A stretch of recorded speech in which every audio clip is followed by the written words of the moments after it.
als kaputt. Wer stieg dann raus wie ein Phönix aus dem Schutt und wer zieht heute wie einst die Menschen wieder an? Wie heißt die Stadt, auf die man nicht verzichten kann? Treibt mich das Schicksal auch manchmal hin und her. Wie heißt der Ort, wo ich stets am liebsten wär? Auch jedem Fremden, der hier war, dem ist die Antwort sonnenklar. Das ist Berlin, Berlin, die ewig junge Stadt, das ist Berlin. Die Stadt, die meine Liebe hat, genau im Mittelpunkt der Welt.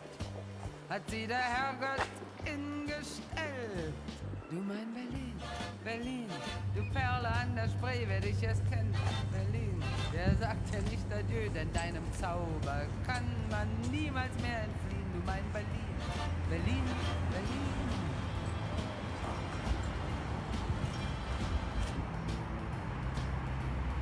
Wer dich nicht kennt, lieber Kudamm bei der Nacht, der weiß doch nicht, was das Leben schöner macht. Vom Halensee zum Zoo und bis zum Tauentziehen, da bist du mittendrin im Herzen von Berlin.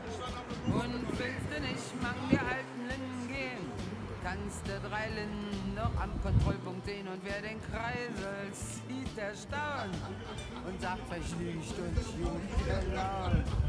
Das ist Berlin, Berlin, die ewig junge Stadt, das ist Berlin.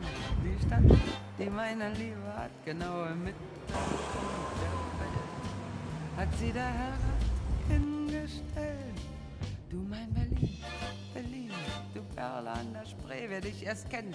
Berlin, der sagt dir nie adieu, denn deinem Zauber kann man niemals mehr entfliehen. Du mein Berlin, Berlin, Berlin. Du mein Berlin, Berlin, du ewig junge Stadt, das ist Berlin. Die Stadt, die meine Liebe hat, genau im Mittelpunkt der Welt. Hat sie der Herrgott hingestellt.